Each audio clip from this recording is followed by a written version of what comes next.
Olá, eu sou Pamela Martins e você está em mais um episódio do Entre Flores e Cicatrizes. No episódio de hoje, eu quero conversar com você sobre silêncio, sobre aquelas estações em que agir até parece coragem, mas na verdade seria desobediência, e esperar, mesmo doendo, se torna fé.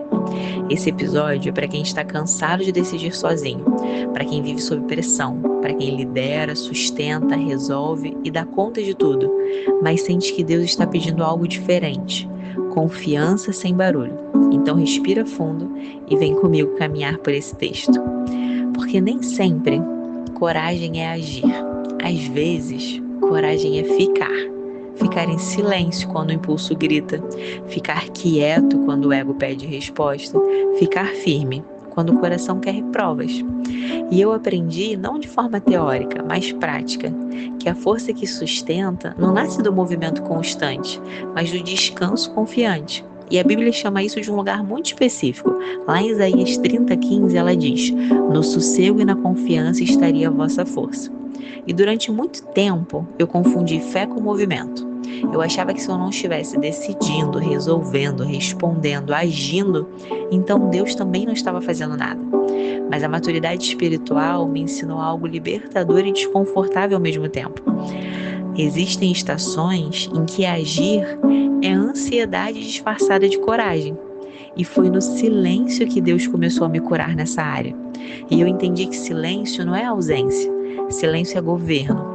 E a palavra diz lá em Lamentações 3:26, bom é aguardar a salvação do Senhor, e isso em silêncio. No começo, o silêncio assusta, porque ele nos obriga a encarar aquilo que o barulho escondia. O medo de errar, a urgência de acertar, a falsa sensação de que tudo depende de nós. E eu vivia isso no trabalho, na liderança, na pressão por resultado, na vontade de responder rápido, de resolver no meu braço, de controlar o que parecia sair do eixo.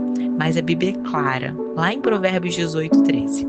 Responder antes de ouvir é estutícia e vergonha. E também nos alerta lá em Provérbios 21:15. A pressa excessiva leva à pobreza.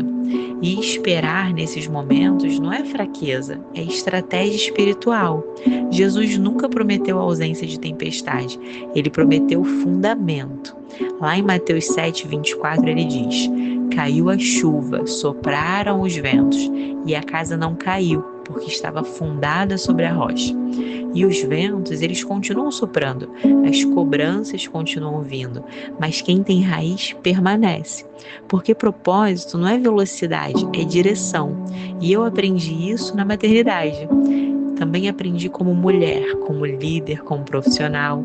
Minhas filhas não precisam de uma mãe perfeita, precisam de uma mãe inteira, que confia mais em Deus do que na própria força.